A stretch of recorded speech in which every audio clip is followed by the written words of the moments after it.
Halo, Assalamualaikum warahmatullahi wabarakatuh. Masih bersama saya Alfian Rendra di bisaroh.id. Halo sahabat-sahabat Sirkahpreneur dimanapun teman-teman berada ya. Hari ini saya ingin sharing-sharing tentang 5 step bagaimana kita bisa menjadi seorang investor sirkah.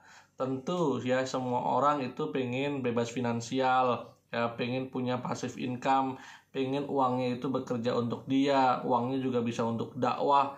Dan semua orang tentunya pengen punya kehidupan yang mapan dan jadi kaya. Banyakan orang kayak gitu. Apalagi kita ada di era kapitalis seperti ini, siapa sih yang gak pengen kaya? Karena kita disuguhin dengan berbagai media-media yang membuat kita, oh harus kaya dan lain sebagainya. Dan salah satu caranya ya agar kita memang bisa passive income, bisa bebas finansial, itu memang menjadi investor ya, menjadi investor, apalagi investor yang berkah sesuai syariah, investor sirkah ya, yang mana selain dia juga punya aset yang nganggur berupa uang yang akhirnya diputer ke banyak orang-orang yang membutuhkan modal, hartanya bisa bermanfaat buat banyak orang ya. Jadinya kalau punya harta itu jangan cuma disimpan saja ya, tolong disedekahkan dan juga diputarkan lagi untuk membantu saudara-saudaranya, termasuk agar ekonomi ini berputar. Salah satunya adalah memutarkan duit ini diberikan kepada pengelola-pengelola sirkah yang kompeten, amanah, dan profesional, sehingga nantinya dia bisa naik kelas. Tadinya dia nggak punya duit ya, akhirnya bisa jadi business owner, kemudian bisa infak sedekah juga, akhirnya juga bisa menjadi investor sirkah berikutnya. Sebenarnya mau kaya mau miskin itu ujian sih sebenarnya, ujian. Kalau kita itu punya atau sesuai dengan apa yang kita inginkan ya kita bersyukur. Tapi kalau kita belum dapat apa yang kita impikan ya kita bersabar. Dua-duanya insya Allah bagus, karena sebaik-baik bekal bukan hanya aset investasi, tapi sebaik-baik bekal adalah takwa sebenarnya. Dan harta kita itu yang benar-benar kita pakai ya, kita gunakan, kita sedekahkan, bukan yang kita kumpulkan ya, apalagi ngumpulinnya dengan cara yang tidak halal. Bahkan kalau sedekah dari harta yang haram aja itu tertolak atau nggak diterima. Emang sudah bangun aset miliaran ya, tapi ternyata hartanya nggak diterima oleh Allah Subhanahu Wa Taala. Disedekahkan nggak bisa, buat naik haji nggak bisa, buat bangun pesantren juga ditolak ya kan.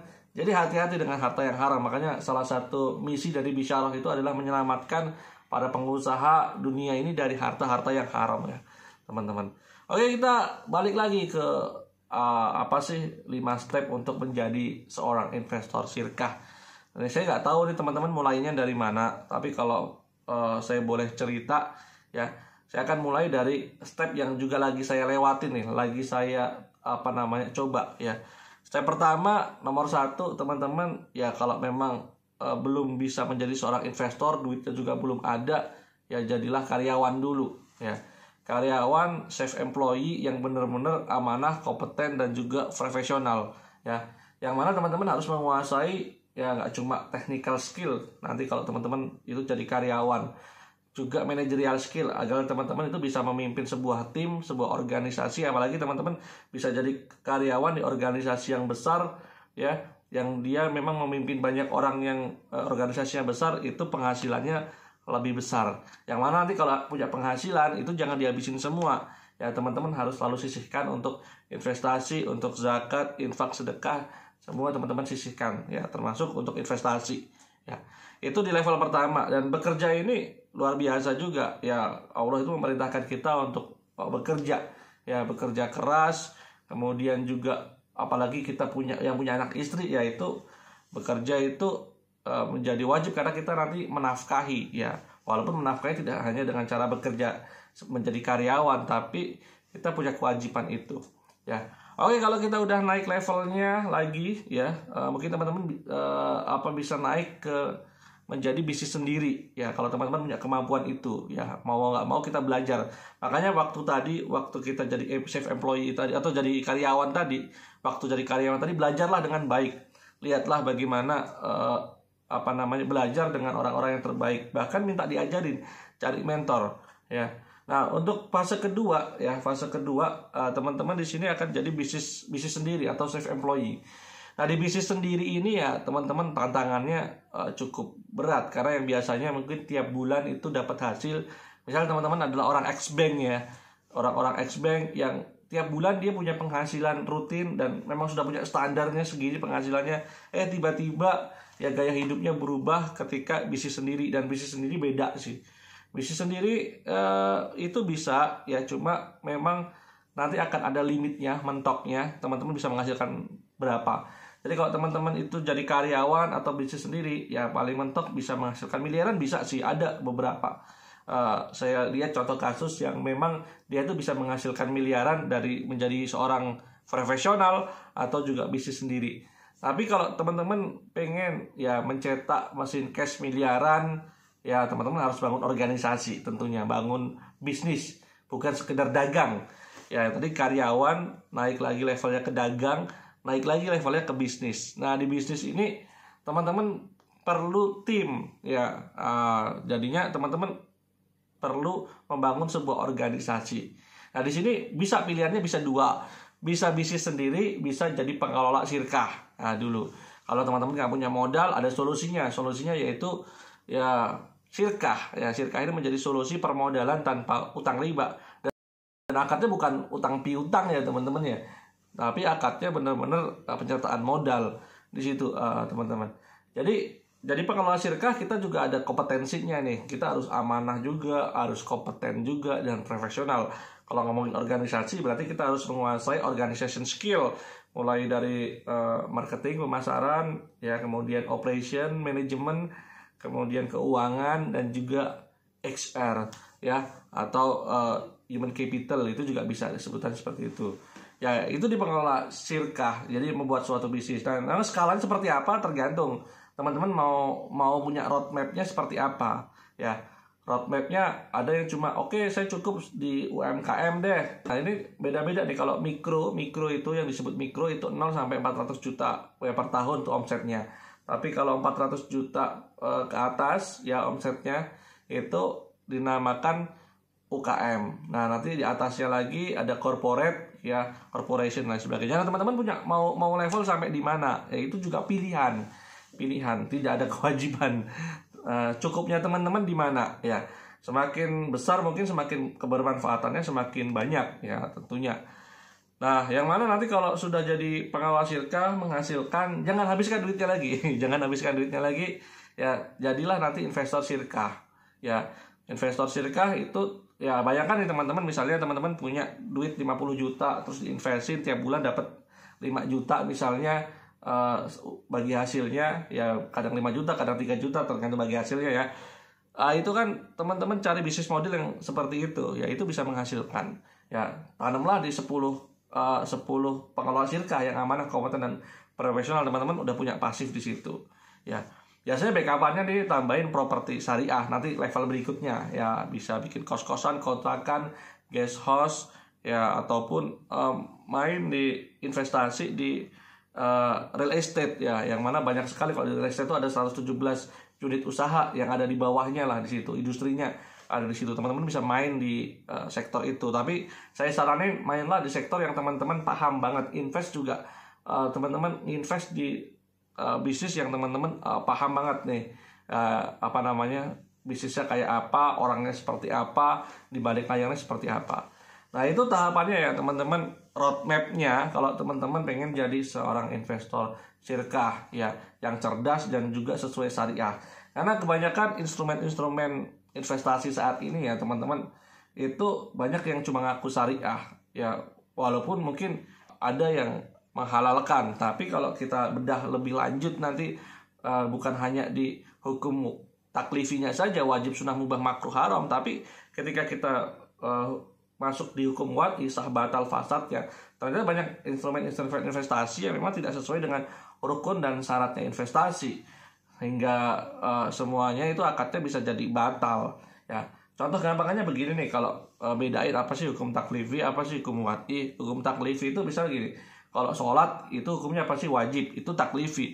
Wajib, sunnah, mubah, makruh, haram, itu taklifi. Tapi kalau hukum wad'i itu apa? Di dalam fikih itu berarti sah, batal, fasad, mani, dan lain sebagainya. Rukhsah itu juga masuk ke dalam hukum wad'i. Misalnya sholat itu kan wajib. Nah, ada rukunnya biar diterima. Rukunnya ada berapa itu saya lupa.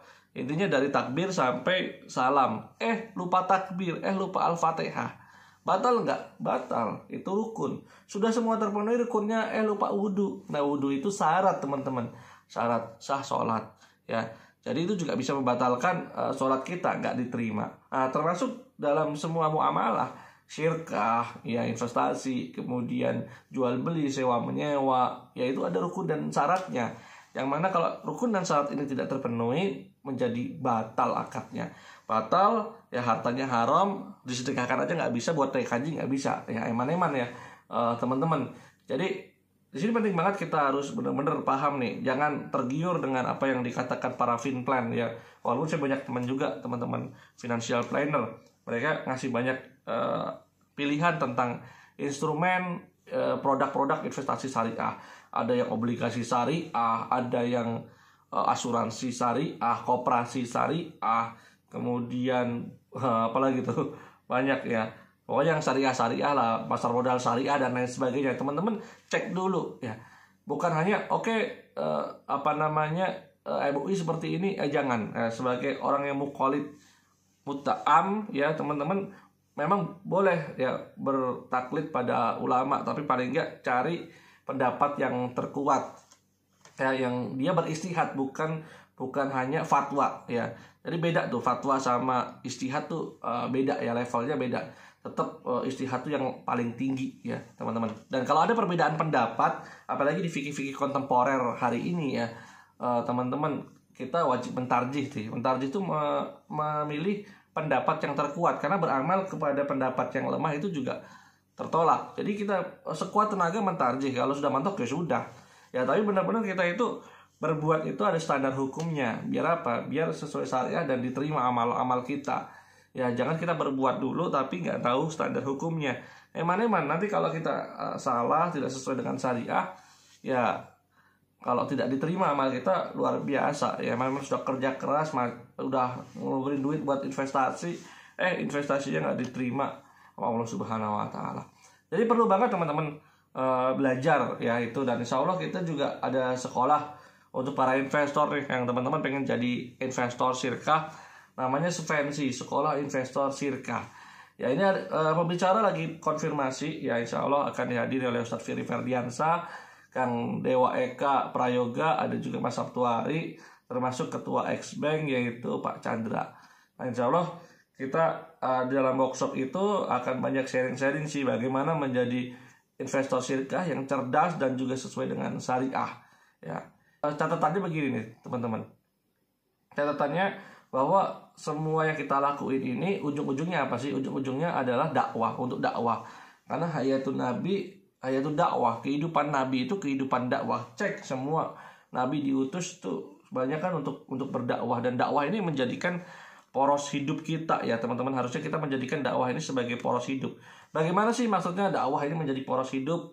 Ya tadi dalam proses kita ya menjadi karyawan, bisnis sendiri ya, jadi pengelola syirkah, investor, ya masuk ke properti syariah, ya kita harus semuanya harus porosnya dakwah, untuk dakwah, ujung-ujungnya untuk dakwah. Ya.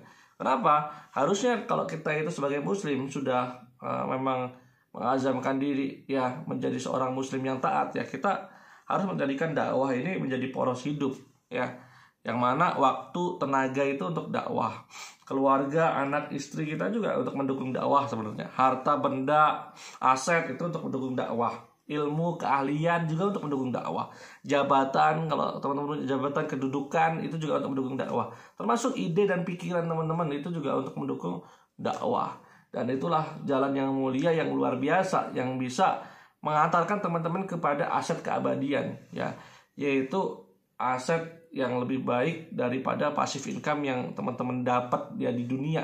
Ya bayangin nih kalau ada orang yang misalnya tercerahkan, satu keluarga tercerahkan karena dakwahnya teman-teman, sehingga keturunannya akhirnya berislam dengan kafah ya, akhirnya menjalankan syariat Islam. Teman-teman dapat pahala yang mengalir luar biasa ya. Atau teman-teman punya harta disedekahkan, amal jariah ya, untuk membangun pesantren yang isinya dakwah juga. Dan luar biasa, itu jadi amal jariah yang cukup dahsyat ya, teman-teman. Nah, disitulah kita harus menjadikan dakwah ini sebagai poros hidup. Gitu, teman-teman ya. Saya tunggu di Svensi Sekolah Investor Sirkah ya. Jangan lupa juga subscribe dan juga nyalakan lonceng untuk dapat notifikasi ya konten-konten saya berikutnya. Thank you. Assalamualaikum warahmatullahi wabarakatuh.